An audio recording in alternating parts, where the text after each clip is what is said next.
Chapter 26. A Figure in the Dark. A long, winding corridor stretched out ahead of them. This was where tourists from around the world queued for hours to see the crown jewels. The old lady and her grandson tiptoed their way silently along it, dripping smelly, icy water from the Thames in their wake. Finally, they turned a corner into the main room where all the jewels were kept. Like the sun bursting through the clouds on a grey day, the jewels illuminated Ben and Granny's faces. The pair of thieves stopped in awe. Their mouths fell open as they looked at the treasures laid out before them. They were more magnificent than anyone could imagine. It truly was the most superb collection of precious objects in the world. Dear reader, not only were they beautiful and priceless, they symbolised hundreds of years of history. There were a number of royal crowns. St. Edward's crown, with which the new king or queen is crowned by the Archbishop of Canterbury during the coronation ceremony. It's made of gold and decorated with sapphires and topazes, proper bling. The imperial state crown, in which were set an incredible 3,000 gems, including the second star of Africa, the second largest stone cut from the largest diamond ever. No, I don't know where the first star is. The breathtaking imperial crown of India, set with around 6,000 diamonds and magnificent rubies and emeralds, unfortunately not in my size. The 12th century gold anointing spoon used to anoint the king or queen with holy oil, not to be used for eating Cocoa Pops.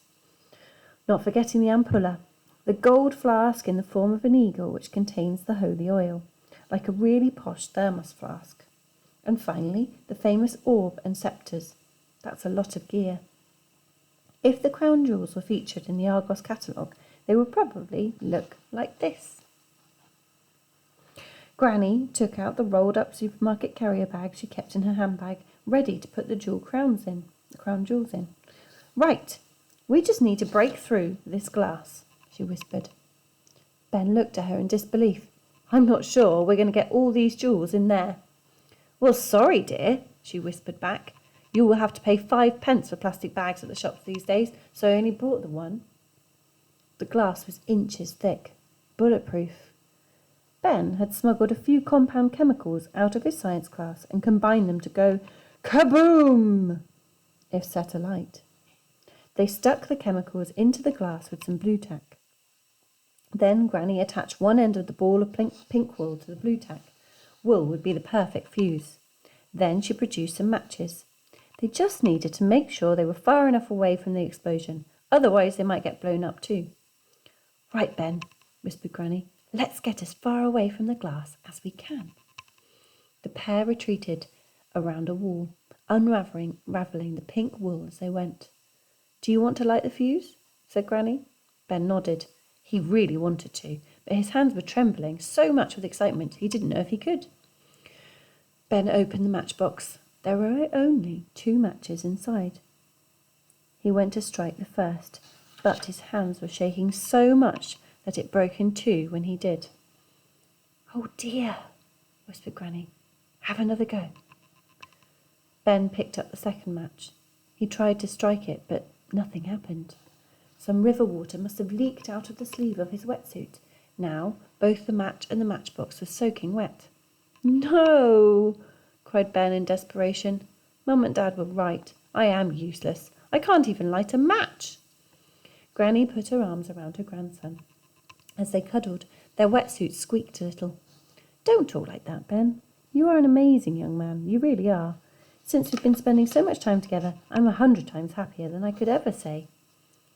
Really? Said Ben. Really, replied Granny. And you are so very clever. You planned this whole extraordinary heist yourself, and you're only 11 years old. I'm nearly 12, said Ben. Granny chuckled. But you get my point, dear. How many other children your age could plan something as daring as this?